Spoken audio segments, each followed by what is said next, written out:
The Indo-European linguistic community, from which most of the peoples of the Old World trace their origins, is diverse in its cultural heritage. The peoples of this group led different ways of life, and although most of them chose the land and settled on it, gradually spreading ever wider, there were also those who roamed the territories of Europe and the Near East, becoming shrouded in legends. The origin of the Cimmerians remains enigmatic. This people is often associated with the catacomb culture, which existed in the southern and eastern territories of present-day Ukraine and the northern Caucasus. Some researchers believe that the Cimmerians are direct descendants of the corded ware culture and the pitgrave culture of the Bronze Age, making them indigenous to this region. It is likely that due to climate changes, which in the 10th to 9th centuries BCE became warmer and more arid in this area, the local population transitioned from sedentary farming to nomadic pastoralism. This shift was influenced by cultural exchanges with the nomads of Central Asia. The change in lifestyle led to the formation of Cimmerian culture precisely during the period of iron adoption, which gradually replaced bronze. Nevertheless, another theory suggests that the Cimmerians were merely an early Scythian tribe that branched off and migrated westward into Europe ahead of the others, where they mixed with the local population. In any case, the Cimmerians are first mentioned in Assyrian sources dating from the 9th to 7th centuries BCE. In these texts, they are often described as a nomadic people moving from the territories of the northern Black Sea region, causing significant damage to neighboring peoples of the Near East during their raids, including Urartu and Lydia. For example, in the cuneiform inscriptions of the Assyrian king Sargon II, the Cimmerians are mentioned as Gemiri, carrying out raids on the kingdom of Urartu, an enemy of Assyria. In 714 BCE, Assyrian sources report a significant Cimmerian attack on these territories, which led to the considerable weakening of Urartu. Assyrian documents depict the Cimmerians as a group of warlike tribes united by shared traditions and culture. The language of the Cimmerians remains a subject of debate, but the prevailing view is that it belonged to the Iranian branch of the Indo-European language family. Although the Cimmerians actively and extensively used bronze, they were among the first in Eastern Europe to also adopt iron tools and weapons. This gave them an advantage in warfare.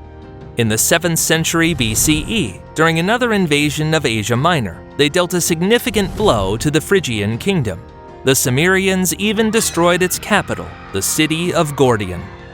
According to Herodotus, King Midas, who ruled Phrygia at the time, took his own life in despair after the defeat. Presumably, for the settled population of Asia Minor, the arrival of the Cimmerian invasion was a true shock. In their military tactics, the Cimmerians combined war chariots and cavalry. Although chariots were a symbol of military power and an important element of their burial rites, cavalry became their trump card. They were among the first to integrate mounted warriors into their military strategy, laying the foundation for future nomadic armies. Additionally, the Cimmerians used advanced horse harnesses for control, which were innovative at the time.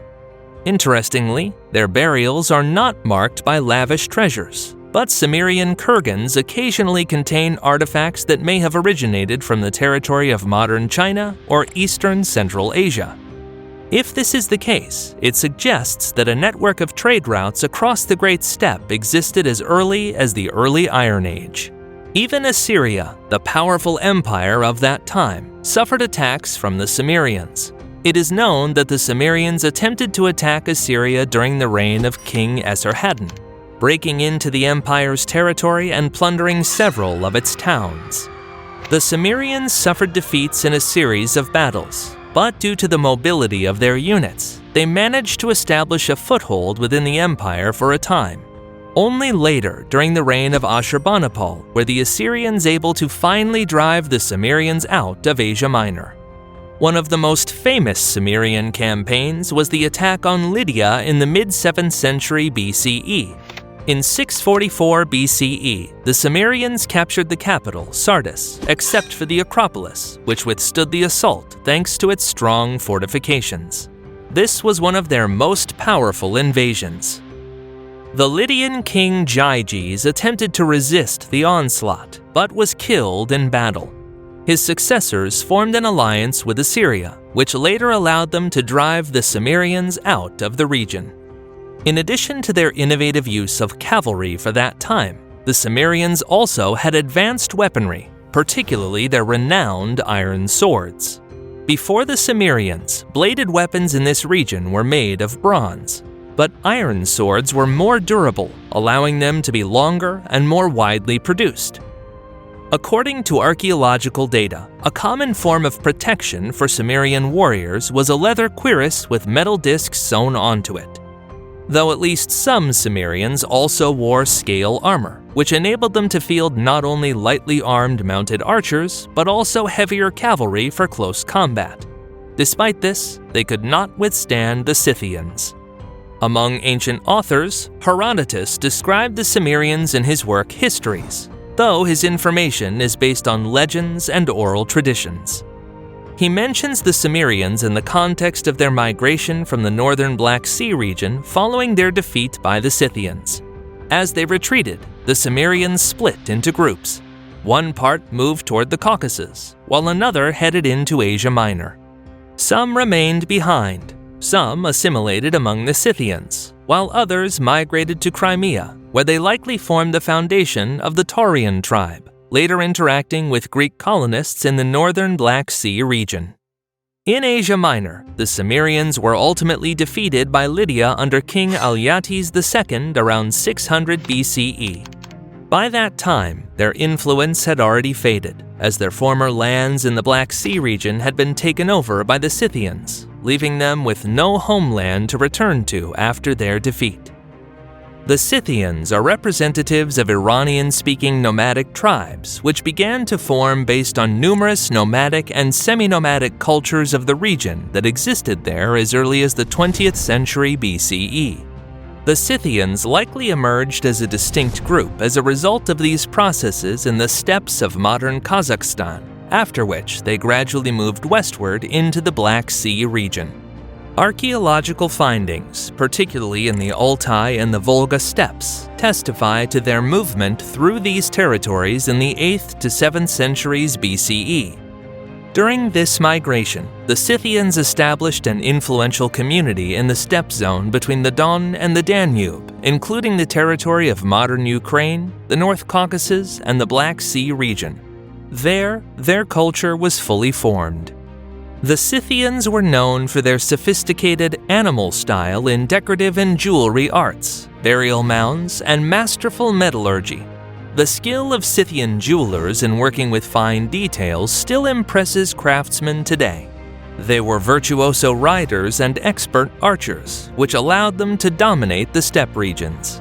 The Scythians outperformed the Cimmerians in organization and were far more skilled and widespread in using mounted archers. They used short but powerful composite bows. By controlling their horses with only their legs, a warrior could turn in any direction and shoot backward while pretending to retreat or during other maneuvers. The Scythians had another advantage over the Cimmerians: larger numbers and better saddles and armor for close combat. In the 7th century BC, after driving the Cimmerians out, the Scythians established control over the steppes of modern-day Ukraine, creating numerous tribal alliances. Even then, they were noted for their distant military campaigns, which may have been linked to pursuing the Cimmerians or had their own objectives. In the 670s BC, they allied with Media against the Assyrian Empire, attempting to expand their influence into the southern regions of the Caucasus and the northern part of Western Asia. After crossing the Caucasus Mountains, the Scythians defeated their former allies and took control of Media for approximately 28 years. Herodotus mentions that the Scythians were fearsome conquerors, and their control of Media ended only due to a conspiracy by the Medes. According to legend, during a banquet, the Medes killed the Scythian leaders. Shortly after, in the same 7th century BC, the Scythians emerged as allies of Assyria, which was desperately fighting against a coalition of the rebellious Babylonian kingdom and Media, which by this time had gained independence. The Scythians in particular participated in the defense of Nineveh, the Assyrian capital. Despite the effectiveness of Scythian units, Nineveh fell, but the Scythians continued military actions in the region. They acted as temporary allies for various factions, mercenaries, and continued their devastating raids for plunder. Notably, the Scythians participated in the war between the Median king Cyaxares and the ruler of the Lydian kingdom in Asia Minor, Iazyges. In the mid-7th century BC, the Scythians launched a large-scale invasion of Lydia. Herodotus notes that they made a series of swift attacks on local cities, which were unable to prepare timely defenses. The invasion ended with peace, concluded between the Scythians and Lydia. During the period of their Near Eastern campaigns, many Scythian tribes roamed the steppes of the Kuban region and the North Caucasus. They were connected to Transcaucasia and the Near East through the eastern shore of the Black Sea, the Central Caucasian passes, and the Caspian Sea coast, which facilitated raids. However, after the peace with Lydia, the Scythians retreated from the Near East and returned to the Pontic region, where they continued to dominate. In the 6th century BCE, their culture experienced a period of flourishing. The Scythians developed trade with Greek colonies in the northern Black Sea, including Olbia, Chersonesus, and Pantasipaeum. They also controlled trade routes between Europe and Asia, acting as intermediaries in the exchange of grain, furs, slaves, and other goods. The Scythian religion was polytheistic, honoring several deities such as Tabiti, Api, and Papai, whom Herodotus equated with Hestia, Gaia, and Zeus respectively. The Scythian language belonged to the Iranian group, as evidenced by the names preserved in Greek sources. In 513 BCE, the Persian Empire of the Achaemenids, led by Darius I, attempted to conquer the Scythians. Darius I organized a large-scale campaign, much of which unfolded in 512 BCE due to lengthy preparations. The motivations for the campaign included expanding Persian power to the north, eliminating the threat posed by the Scythians to Persian territories, and securing control over the strategic resources of the Black Sea region. The campaign also served as a preparation for further expeditions to the Balkans and Greece. Darius' army consisted of an enormous number of warriors, according to Herodotus up to 700,000, from 80 nations, including Persians themselves, as well as Medes, Bactrians, Indians, and many others. The main part of the army crossed the Bosporus via a bridge built from ships, after which they marched through Thrace to the Danube. The crossing of the Danube was ensured by Ionian Greeks, Persian allies who built another bridge of ships. The Scythians, likely led by their king Idanthysus, employed a unique strategy for the time. They avoided open battles, withdrew their forces deeper into the steppe, destroyed local resources, and constantly harassed the Persians with short raids. Their powerful bows allowed them to strike from a great distance, and the extraordinary skill of their horsemen made them nearly impossible to counterattack. Additionally, during their retreats, the Scythians destroyed the food supply. This tactic wore down Darius I's army, which was ill-suited to fighting in the steppe environment and suffered from hunger, thirst, and epidemics. The legend surrounding the history of the Scythians sending gifts to Darius includes a bird, a mouse, a frog, and 5 arrows. This gesture was meant to demonstrate the Scythians' superiority in knowledge of the local conditions and the dangers posed to the Persians. Darius recognized the futility of the campaign and retreated across the Danube. The Greeks, who guarded the bridge, covered the rear guard for the Persians during their withdrawal. The consequences of the campaign were significant. The Scythians preserved their independence and demonstrated the effectiveness of their tactics in steppe warfare. Despite the defeat, Darius strengthened his control over Thrace, but he lost valuable resources and time, which impacted the subsequent course of his conflict with the Greeks. Herodotus details this campaign as an example of Scythian military mastery, as they suffered minimal losses, while Darius I barely returned alive from this expedition. Later, in the 5th to 4th centuries BCE, the Scythians conducted independent military raids into the Balkans. They became involved in the region's political intrigues, actively forming situational alliances and engaging in wars with the Thracian tribes. The Scythians aimed to control the trade routes that passed through the Balkans and opposed local peoples, who could be both their enemies and allies, depending on the political situation. The later phase of Scythian development is notable for the formation of a new social structure, which can be roughly divided into royal Scythians, nomads, and farmers. The Scythians developed a rather distinctive statehood. The royal Scythians established a distinctive form of governance, with a developed bureaucratic structure and administrative apparatus. Their role was tied to military and social organization, as well as to trade and exchanges with other cultures, particularly the Greeks and other peoples of the Black Sea region. The majority of the population engaged in nomadic pastoralism, moving across the steppes. There were also Scythian farmers, settled or semi-settled people who practiced agriculture. They played a crucial role in the Scythian economy, providing food, particularly grain. Importantly, all three groups of Scythians remained warriors, as confirmed by archaeological evidence. The social stratification within the Scythians was likely more professional than cultural, as archaeological evidence supports shared burial traditions, a common style of weaponry, and material culture across different groups. It is probable that these groups were not completely closed off, and transitions between them could occur through military campaigns, dynastic alliances, or individual abilities. Scythians is a collective term for a group of tribes united by a common cultural identity. But it is possible that people of other ethnic origins, such as remnants of the Cimmerians or the forest-dwelling populations of Eastern Europe, were also part of their state. One of the central figures in the late history of the Scythians was King Ateas, who ruled in the 4th century BCE. He finally united the scattered Scythian tribes into a single centralized state. Prior to him, Scythian kings were more akin to leaders of tribal alliances that acted autonomously. Under Ateas, though, strict centralization of power was implemented, and administrative mechanisms were established. Ateas was also known for minting his own coins, the first known Scythian coins, which symbolized political and economic independence. This currency was mostly produced in the Bosporan Kingdom, but was used for internal circulation and trade with Greek colonies. The reign of Ateas was also marked by an intensification of contacts with Greek city-states. This fostered cultural exchange, but also made the Scythians dependent on the Greek market.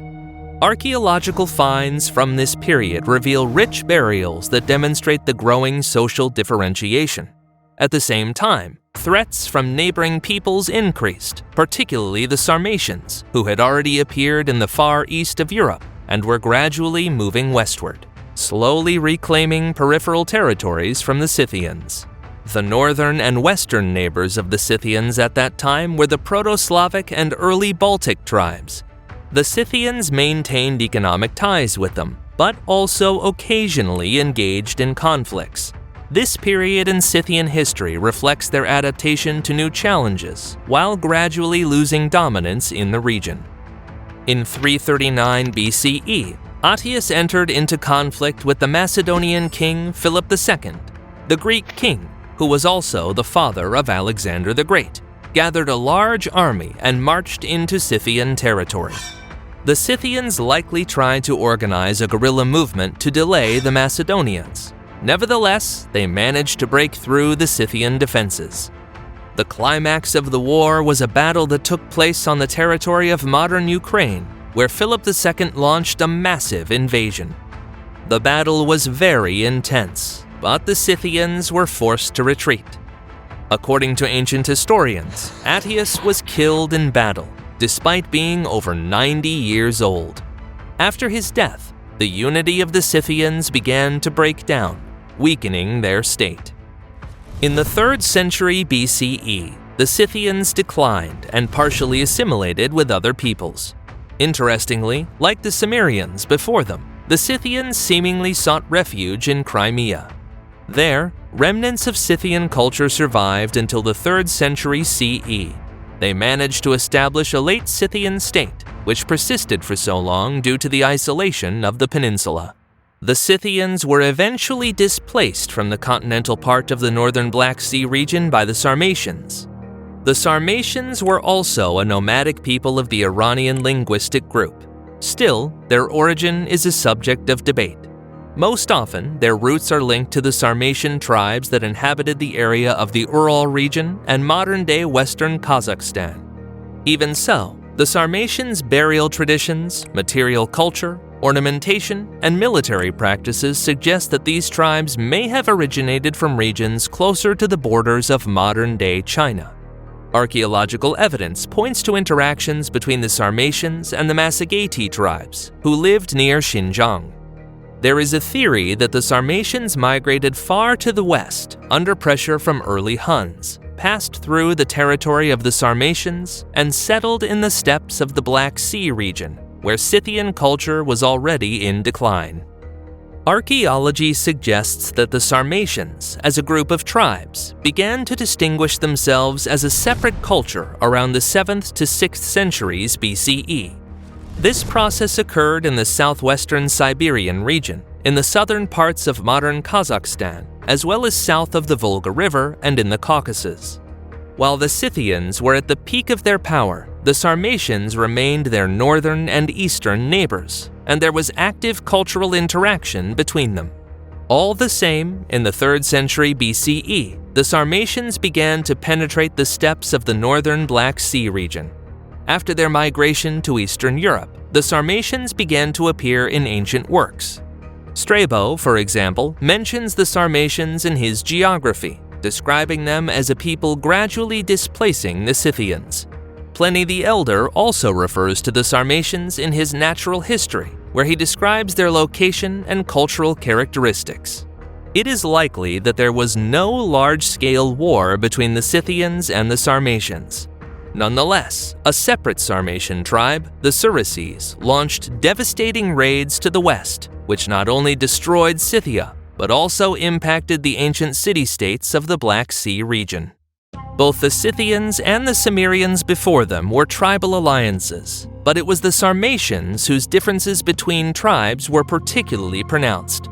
In addition to the Saracens, the most well-known Sarmatian tribes included the Iazyges, the Roxolani, and the Aorsi, who ultimately pushed the Scythians into Crimea and settled in their respective areas of the region.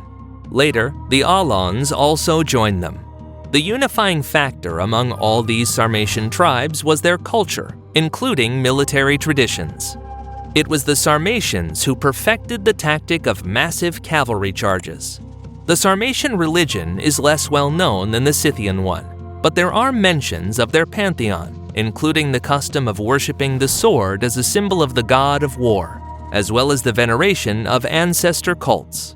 The Sarmatians are also known for the high status and freedoms of women in their society, especially in comparison to the Greeks. Women defended the camp while the men were away on military campaigns, rode horseback, and could even participate in governance, such as Queen Amaji. The Sarmatians never developed a centralized state, as they formed tribal unions that functioned as confederations. After establishing themselves in the territory of modern-day Ukraine, Romania, and Moldova, the Sarmatians repeatedly raided lands that were under the influence of the Roman state since the 2nd century BCE. According to some sources, the Roman general and proconsul Lucius Cornelius Scipio attempted to stop the aggressive expansion of the Sarmatians in these regions, but was unable to achieve significant results. Throughout their domination of the steppes of Eastern Europe, the Sarmatians employed swift cavalry attacks during flanking maneuvers against enemy legions. They also frequently raided Roman settlements, destroying them before quickly retreating. Later, the Sarmatians began to support other barbarian tribes that, from the 1st century BCE, put pressure on the borders of Rome. In the 1st century CE, the Roxolani invaded Moesia, where they clashed with Roman forces. In 69 CE, they were defeated by the legions under the command of Petronius Turpilianus, but continued to pose a threat. At the beginning of the 2nd century, the Sarmatian tribes of the Iazyges joined the Dacians in their fight against Emperor Trajan. During the Dacian Wars, the Sarmatians provided cavalry, which was a crucial component of the coalition forces. After the defeat of Dacia, the Sarmatian tribes were forced to sign peace treaties with Rome, though they lasted only briefly. The Iazyges and other Sarmatian tribes later took part in the series of conflicts known as the Marcomannic Wars, during which the Sarmatians fought alongside Germanic tribes against the Roman Empire. In the 3rd century, the Sarmatians launched a major campaign into Pannonia. There, the Iazyges actively fought against the Romans, using mobile cavalry units. In response, the Romans, under the command of Emperor Probus, defeated the Sarmatians in 279 CE. Yet, the Sarmatians remained a powerful force on the borders of the empire. The lifestyle of the Sarmatians was largely nomadic, but they also mastered the art of making exquisite jewelry and high-quality weapons. The Sarmatians employed a tactic of heavy cavalry charging in tight formation. Their riders were protected by scale armor, as were their horses. Due to the great weight and high speed of the charge, the rider could transfer a tremendous amount of energy into the tip of the spear or sword. Previously, this tactic had not been possible because the impact with the target would have knocked the warrior out of a less advanced saddle. But the high pommel and perfect saddle design solved this problem, even though the Sarmatians did not yet use stirrups. This tactic had a profound influence on military affairs in medieval Europe. After the arrival of the Goths in the territories of modern Ukraine and Moldova, the Sarmatians merged into their more centralized state. Nonetheless, the Sarmatians maintained their cultural distinctiveness, as evidenced by the burial practices of the time. The Goths practiced cremation, but the Sarmatians continued to build burial mounds, kurgans. They taught the Goths their heavy cavalry tactics, which contributed to the development of chivalry. The period of the Great Migration of peoples marked the end of Sarmatian and Gothic dominance in the region. Some Sarmatian tribes were conquered, displaced, and assimilated by the Huns under Attila's invasion. On the other hand, there were exceptions. For example, the Alans joined his army. After the collapse of the Hunnic alliance, the Alans and other Sarmatian tribes migrated to Western Europe. Some of them settled in Gaul, Spain, and North Africa, where they became allies of the Vandals and other Germanic tribes. In the 5th century, the Alans even formed a separate Alanian kingdom in the southern part of the Iberian Peninsula, the last state of Indo-European nomads in the Old World.